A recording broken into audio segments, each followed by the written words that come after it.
Hello guys, എന്തൊക്കെയാണ് വിശേഷം? എല്ലാവരും സുഖമായിരിക്കുന്നു വിചാരിക്കുന്നു. അപ്പോൾ പുതിയ വീഡിയോയിലേക്ക് എല്ലാവർക്കും സ്വാഗതം. ഇന്നത്തെ വീഡിയോ എന്ന് വെച്ചിട്ടുണ്ടെങ്കിൽ നമുക്കൊക്കെ ഒരുപാട് തെറ്റുകൾ പറ്റിയിട്ടുണ്ടാവും. അത് തിരിച്ചറിഞ്ഞ് കറക്റ്റ് ചെയ്യുക എന്നുള്ളതാണ് ഏറ്റവും വലിയ കാര്യം. അപ്പോൾ എനിക്ക് ഒരുപാട് തെറ്റുകൾ പറ്റിയിട്ടുണ്ട്. അപ്പോൾ അത് നിങ്ങളുമായിട്ട് ഷെയർ ചെയ്യാൻ വേണ്ടിയിട്ടും ഞാൻ എങ്ങനെയാണ് അതൊക്കെ മനസ്സിലാക്കി തിരുത്തിയതും എന്നാണ് ഇന്ന് ഞാൻ നിങ്ങളുമായിട്ട് ഷെയർ ചെയ്യാൻ പോകുന്നത്.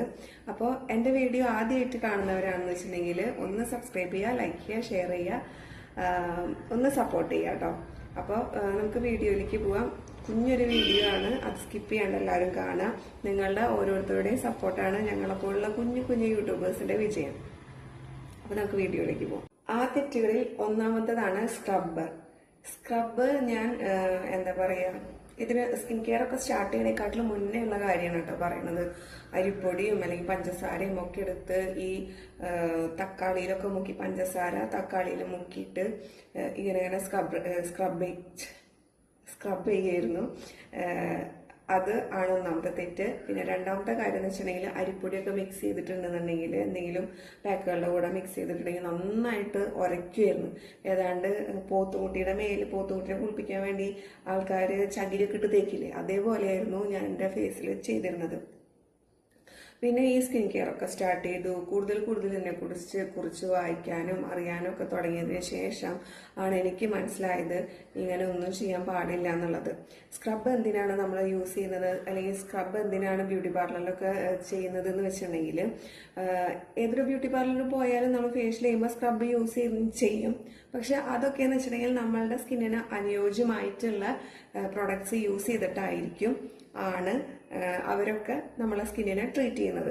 അപ്പോൾ അറിയാണ്ട് ചെയ്യുന്ന തെറ്റുകളാണ് നമ്മൾ ആദ്യം നോക്കേണ്ടത്.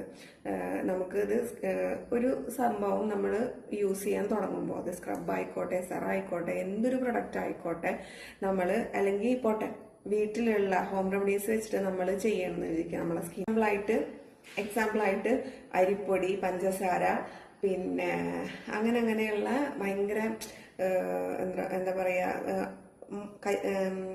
കല്ലും കട്ടയും പോലെ കിടക്കുന്ന സംഭവങ്ങളുണ്ടല്ലോ, അത് വെച്ച് സ്ക്രബ് ചെയ്യുമ്പോഴുള്ള കാര്യങ്ങളാണ് ഞാൻ പറയുന്നത്. നമ്മളുടെ സ്കിന്നിന് സ്ക്രബ് ചെയ്യുന്നത് നല്ലതാണ്. പക്ഷെ അത് എന്തിനാണ് സ്ക്രബ് നമ്മളെ സ്കിന്നിൽ യൂസ് ചെയ്യുന്നത് എന്ന് വെച്ചിട്ടുണ്ടെങ്കിൽ, നമ്മളുടെ സ്കിന്നിൽ ഉണ്ടാവുന്ന ഡെഡായ സ്കിന്നുകൾ ഉണ്ടാവും, ഡെഡായ മൃതകോശങ്ങൾ ഉണ്ടാവും, അല്ലെങ്കിൽ ഡെഡായ കോശങ്ങളുണ്ടാവും. ആ കോശങ്ങളെ നീക്കം ചെയ്യാൻ വേണ്ടിയിട്ടാണ് നമ്മളെ ബ്യൂട്ടി പാർലറൊക്കെ, അല്ലെങ്കിൽ ബ്യൂട്ടി വ്ളോഗേഴ്സ്, അല്ലെങ്കിൽ ഇതിനെക്കുറിച്ച് സ്റ്റഡി ചെയ്യുന്ന ആൾക്കാരൊക്കെ ഈ സ്കിന്നിൽ സ്ക്രബ് യൂസ് ചെയ്യുന്നതിന്റെ ഒന്നാമത്തെ കാരണം അതാണ്. നമ്മളുടെ സ്കിന്നിലെ ഡെഡായ സ്കിന്നിനെ നീക്കം ചെയ്യാൻ വേണ്ടിയിട്ടാണ് നമ്മൾ ഇത് യൂസ് ചെയ്യുന്നത്, സ്ക്രബ് യൂസ് ചെയ്യുന്നത്. അപ്പൊ നമ്മൾ ശരിയായ രീതിയിലല്ല നമ്മൾ സ്ക്രബ് യൂസ് ചെയ്യുന്നുണ്ടെങ്കിൽ നമ്മളുടെ സ്കിന്നിൽ സ്ക്രാച്ചുകൾ വീഴാനും നമ്മളുടെ സ്കിന്ന് സാഗ് ചെയ്യാനുള്ള സാധ്യത ഒക്കെ വളരെ കൂടുതലാണ്. അത് മാത്രമല്ല, നമ്മൾ തെറ്റായ രീതിയിലാണ് സ്ക്രബ് ചെയ്യുന്നതെങ്കിൽ, അതായത് നമ്മളുടെ ഈ വിരലുകൾ വെച്ചിട്ട്, വിരലിന്റെ ഈ അഗ്രഭാഗം വെച്ചിട്ട് സർക്കുലർ മോഷനിലായിരിക്കണം നമ്മൾ എന്ത് ചെയ്യേണ്ടത്, സ്ക്രബ് ചെയ്യേണ്ടത്. വളരെ മൃദുവായിട്ടായിരിക്കണം നമ്മളുടെ ഫേസിലെ സ്കിന്നിനെ നമ്മൾ ട്രീറ്റ് ചെയ്യേണ്ടത്. സ്ക്രബ് യൂസ് ചെയ്തിട്ട് നമ്മൾ ഫേഷ്യൽ ചെയ്യുമ്പോൾ ചെയ്യാനുള്ളത്, വീട്ടിലുള്ള സാധനങ്ങൾ വെച്ചിട്ടായാലും നമ്മൾ ചെയ്യാനുള്ളത്. അതാണ് ഒന്നാമത്തെ തെറ്റ്. ഞാൻ കണ്ടിന്യൂസ് ആയിട്ട് ഞാനൊരു സമയത്ത് ഇതേപോലെയുള്ള സ്ക്രബ് യൂസ് ചെയ്തിട്ട് വളരെ നല്ലതാണ് സ്ക്രബ്. പക്ഷേ സ്ക്രബ് യൂസ് ചെയ്യുമ്പോൾ ഒന്നാമത്തെ കാര്യം, നമ്മളുടെ സ്കിന്ന് ക്ലീൻ ആൻഡ് ക്ലിയർ ആകും എന്നുള്ളത് 100% കറക്റ്റാണ്. പക്ഷെ ആ സമയത്തേക്കേ ഉണ്ടാവുള്ളൂ. കാരണം പ്രഷർ കൊടുത്ത് നമ്മളുടെ സ്കിന്നിനെ നമ്മൾ ഇങ്ങനെ ഇട്ട് സ്ക്രബ് ചെയ്യുകയാണെന്നുണ്ടെങ്കിൽ നമ്മളുടെ സ്കിന്നിന് ഗുണത്തെക്കാളേറെ അത് ദോഷം ചെയ്യും. അപ്പൊ ഈ ഒരു കാര്യമാണ് എനിക്ക് നിങ്ങളുമായിട്ട് ഷെയർ ചെയ്യാനുള്ളത്. അടുത്ത കാര്യം എന്ന് വെച്ചിട്ടുണ്ടെങ്കിൽ, സെറംസ് യൂസ് ചെയ്യുമ്പോൾ നമ്മൾ ശ്രദ്ധിക്കേണ്ട കാര്യങ്ങളാണ്. എന്നെ സംബന്ധിച്ച് ഞാൻ യൂസ് ചെയ്യുന്ന എന്തൊരു പ്രൊഡക്റ്റ് ആയാലും അതിനെക്കുറിച്ച് ഇങ്ങനെ നിരന്തരം സ്റ്റഡി ചെയ്തുകൊണ്ടിരിക്കുന്ന ഒരാളാണ് ഞാൻ. ഇപ്പോൾ വൈറ്റമിൻ സി എടുത്തോട്ടെ, ഞാൻ ഒരു 1.5-2 വർഷം ആകാൻ പോകുന്നു വൈറ്റമിൻ സി സിറം കണ്ടിന്യൂസ് ആയിട്ട് യൂസ് ചെയ്യാൻ തുടങ്ങിയിട്ട്. അന്ന് മുതൽ ഇന്ന് വരെ ഞാൻ ഈ വൈറ്റമിൻ സി സിറത്തിന്റെ കാര്യങ്ങൾ ഇങ്ങനെ സെർച്ച് ചെയ്തുകൊണ്ടിരിക്കുന്ന ഒരാളാണ്. അതുപോലെ തന്നെ ഞാൻ നൈറ്റ് യൂസ് ചെയ്യുന്ന സെറാണ് ഹൈലൂറോണിക് ആസിഡ്. അപ്പൊ അതിനെക്കുറിച്ചും ഞാൻ കണ്ടിന്യൂസ് ആയിട്ട് ഞാൻ ഇങ്ങനെ സെർച്ച് ചെയ്യുന്ന ഒരാളാണ്. അത് സെറം ആയിക്കോട്ടെ, അല്ലെങ്കിൽ മോയ്സ്ചറൈസർ ആയിക്കോട്ടെ, അല്ലെങ്കിൽ ഫേസ് വാഷ് ആയിക്കോട്ടെ, എന്ത് തന്നെ ആയാലും ഞാനിങ്ങനെ സ്റ്റഡി ചെയ്തുകൊണ്ടിരിക്കുന്ന ആളാണ് ഞാൻ യൂസ് ചെയ്യുന്ന പ്രൊഡക്റ്റുകളെ കുറിച്ചിട്ട്. നേരെ മറിച്ച് എൻ്റെ അടുത്ത് ഇപ്പോൾ ഒരാൾ വന്ന് ചോദിക്കുകയാണ്, ഇങ്ങനെ എൻ്റെ സ്കിന്നിന് സ്യൂട്ട് ആവുന്ന ഏതെങ്കിലും സെറംസ് ഉണ്ടോ, അല്ലെങ്കിൽ ഇന്ന സെറം എനിക്ക് സ്യൂട്ട് ആവുമോ എന്ന് ചോദിച്ചു കഴിഞ്ഞാൽ ഞാൻ അതിനെക്കുറിച്ച് വ്യക്തമായിട്ട് പഠിച്ചതിന് ശേഷം മാത്രമാണ് ഞാൻ ആ ആൾക്ക് ആ ഒരു സെറം പരിചയപ്പെടുത്തി കൊടുക്കുള്ളൂ. ഞാൻ ചെയ്ത രണ്ടാമത്തെ തെറ്റ് എന്ന് വെച്ചിട്ടുണ്ടെങ്കിൽ, ഞാൻ കണ്ടിന്യൂസ് ആയിട്ട് വൈറ്റമിൻ സി സെറം യൂസ് ചെയ്യുമ്പോൾ ടോണർ യൂസ് ചെയ്തതിന് ശേഷം, ആദ്യം ഫേസ് വാഷ് സ്കൂളിൽ പോണതിന് മുന്നേ ആണല്ലോ ഞാൻ വൈറ്റമിൻ സി സെറം യൂസ് ചെയ്യാറുള്ളത്. അപ്പം കുളിച്ചൊക്കെ കഴിഞ്ഞ് ഫേസ് വാഷ് യൂസ് ചെയ്തപ്പോൾ കുളിച്ചൊക്കെ കഴിഞ്ഞ് വന്നതിന് ശേഷം ഞാൻ ടോണർ യൂസ് ചെയ്യാറുണ്ട്. ടോണർ യൂസ് ചെയ്തിട്ട് അത് ഉണങ്ങുന്നതിന് മുന്നേ ആണ് ഞാൻ വൈറ്റമിൻ സി സെറം യൂസ് ചെയ്യാറുണ്ടായിരുന്നത്. ഇപ്പോഴാണ് ഇപ്പം ഏതാണ്ട് അടുത്ത കാലത്തായിട്ടാണ് എനിക്ക് മനസ്സിലാകുന്നത് വൈറ്റമിൻ സി സിറം യൂസ് ചെയ്യുമ്പോൾ നമ്മളുടെ ടോണർ യൂസ് ചെയ്തോട്ടെ, പക്ഷേ ടോണർ യൂസ് ചെയ്തതിന് ശേഷം അതൊന്ന് നമ്മളുടെ സ്കിന്നിലോട്ട് അബ്സോർബ് ആവാനുള്ള സമയം കൊടുത്തതിന് ശേഷം അതൊന്ന് ചെറുതായിട്ട് ഡ്രൈ ആയതിനു ശേഷം മാത്രം വൈറ്റമിൻ സി സിറം യൂസ് ചെയ്യാന്നുള്ളത്. അതുപോലെ നമ്മളുടെ ഓരോ സെറത്തിനും ഉണ്ടാവും ഓരോ പ്രത്യേകതകൾ. ഹൈലൂറോണിക് ആസിഡ് ആയിക്കോട്ടെ, ചെറിയൊരു നനവോട് കൂടിയിട്ട് വേണം നമ്മളെ സ്കിന്നിൽ അത് അപ്ലൈ ചെയ്യാൻ ഹൈലൂറോണിക് ആസിഡ്. നേരെ മറിച്ച് വൈറ്റമിൻ സി സിറം ആണെങ്കിൽ അത് ടോണർ യൂസ് ചെയ്തതിന് ശേഷം ഒന്ന് ഉണങ്ങിയ ഫേസിൽ വേണം, അല്ലെങ്കിൽ സ്കിന്നിൽ വേണം നമ്മൾ വൈറ്റമിൻ സി സിറം യൂസ് ചെയ്യാൻ.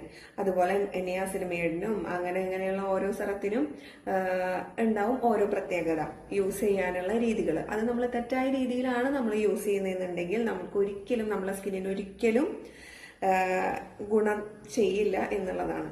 അപ്പോൾ ഇങ്ങനെയുള്ള കാര്യങ്ങളൊക്കെ ഞാൻ എൻ്റെ സ്കിൻ കെയറിൽ വരുത്തിയിട്ടുള്ള തെറ്റുകൾ. പക്ഷെ ഇതൊക്കെ അറിഞ്ഞതിന് ശേഷം ഞാനതിങ്ങനെ കറക്റ്റ് ചെയ്ത് വരുന്നതിനോടൊപ്പം എൻ്റെ സ്കിന്നിൽ വലിയ വലിയ മാറ്റങ്ങളാണ് ഉണ്ടാവാൻ തുടങ്ങിയിട്ടുള്ളത്. അപ്പൊ അടുത്ത ഞാൻ വരുത്തിയിരുന്ന തെറ്റെന്ന് വെച്ചിട്ടുണ്ടെങ്കിൽ, ഞാൻ കണ്ടിന്യൂസ് ആയിട്ട് തല നനച്ചിരുന്ന ഒരാളാണ്. മുടി ഇങ്ങനെ നന്നായിട്ട് കൊഴിയുന്നുണ്ട്, അതിനുള്ള മുടി കൊഴിയുന്നുണ്ട്. അപ്പം നമ്മൾ അതിനെക്കുറിച്ചുള്ള കാര്യങ്ങൾ അന്വേഷിക്കണം. എന്തുകൊണ്ടാണ് ഇങ്ങനെ മുടി ഇങ്ങനെ കൊഴിയുന്നത്? ഒന്നാമത്തെ തൈറോയിഡിന്റെ ഇഷ്യൂ ഉണ്ട്, വൈറ്റമിൻ ഡിയുടെ കുറവുണ്ടായിരുന്നു. അപ്പം അതിനൊക്കെ നമ്മൾ മെഡിസിൻ എടുക്കണം. മെഡിസിൻ എടുത്തിട്ടും ഇതിന് ഒരു മാറ്റവും ഇല്ലാണ്ട് ഇങ്ങനെ തുടരുന്നുണ്ട്. അപ്പം എന്തൊക്കെ ചെയ്തിട്ടും ഹെയർ മാത്രം ഒരു ചേഞ്ച് ഇല്ലാണ്ട് നിൽക്കുകയാണ്. ഇപ്പോഴാണ് ഞാൻ എന്ത് ചെയ്യാൻ തുടങ്ങിയത്, ഞാൻ കുറെ ഇതിനെക്കുറിച്ച് സ്റ്റഡി ചെയ്യാൻ തുടങ്ങിയതിന് ശേഷം ആണ് മനസ്സിലായത് നമ്മളുടെ ഹെയർ, തല ഡെയിലി കഴുകരുത് എന്നുള്ളത്. ആഴ്ചയിൽ മൂന്നോ 2 തവണ മാത്രമേ നമ്മളുടെ തലയൊട്ടി നനയ്ക്കാൻ പാടുള്ളൂ, അല്ലെങ്കിൽ മുടി വാഷ് ചെയ്യാൻ പാടുള്ളൂ. മുടി കണ്ടിന്യൂസ് ആയിട്ട് വാഷ് ചെയ്താൽ ഉണ്ടാവുന്നത് നമ്മളുടെ മുടിക്ക് പൊട്ടലുണ്ടാവും, നമ്മളുടെ കൂടുതൽ ഡ്രൈ ആകാനും തുടങ്ങും. അപ്പൊ ഇതൊക്കെയാണ് ഞാൻ എൻ്റെ ലൈഫിൽ, എൻ്റെ ഡെയിലി ലൈഫിൽ ഞാൻ വരുത്തിയിരുന്ന തെറ്റുകൾ. അപ്പൊ അതൊക്കെ ഇങ്ങനെ കറക്റ്റാക്കി കൊണ്ടുപോകുന്നുണ്ട്. അതിനനുസരിച്ച് ഇപ്പം മുടി വാഷ് ചെയ്യല് കണ്ടിന്യൂസ് ആയിട്ട് വാഷ് ചെയ്യണം നിർത്തിയിട്ടുണ്ട്. അപ്പം മുടിയുടെ പൊഴിച്ചിൽ കുറച്ച് കുറഞ്ഞിട്ടുണ്ട്. അതിനോടൊപ്പം തന്നെ നമ്മളുടെ ഹെയറിലേക്ക് ആവശ്യമായിട്ടുള്ള എന്തെങ്കിലും സംഭവങ്ങളൊക്കെ ചെയ്തിട്ടുണ്ടെങ്കിൽ, അല്ലെങ്കിൽ പിന്നെ മുടിയിലേക്ക് ചെയ്യുക മാത്രമല്ല, നമ്മളുടെ അകത്തോട്ടും കൂടെ കൊടുത്താൽ നമ്മളുടെ ഹെയറൊക്കെ ഒരുവിധം പൊഴിച്ചിലില്ലാണ്ട് കൊണ്ടുപോകാൻ നമുക്ക് സാധിക്കും എന്ന് ആണ് എൻ്റെ ഒരു വിശ്വാസം. അപ്പോൾ ഇന്നത്തെ ഈ ഒരു കുഞ്ഞ് വീഡിയോ ആണത്. അപ്പം ഇതുപോലെ നിങ്ങൾക്ക് കൂടുതലായിട്ട് ഇതിനെക്കുറിച്ച് എന്തെങ്കിലും അറിയണം, സ്കിൻ കെയറിനെ കുറിച്ച് അറിയണം, ഏതെങ്കിലും പ്രൊഡക്ട്സുകളെ കുറിച്ച് അറിയണം എന്നുണ്ടെങ്കിൽ ഒന്ന് കമൻറ്റ് ചെയ്യണേ. അപ്പം ഞാൻ ഏതാണെന്ന് വെച്ചിട്ടുണ്ടെങ്കിൽ അതിനെക്കുറിച്ച് നോക്കിയിട്ടും എനിക്കറിയാവുന്നതാണെന്നുണ്ടെങ്കിൽ ഞാൻ പറഞ്ഞു തരുന്നതായിരിക്കും. അപ്പോൾ ഇത്രയേ ഉള്ളൂ ഇന്നത്തെ വീഡിയോ. ഇഷ്ടമായ ലൈക്ക് ചെയ്യുക, ഷെയർ ചെയ്യുക, സബ്സ്ക്രൈബ് ചെയ്യുക. ബൈ.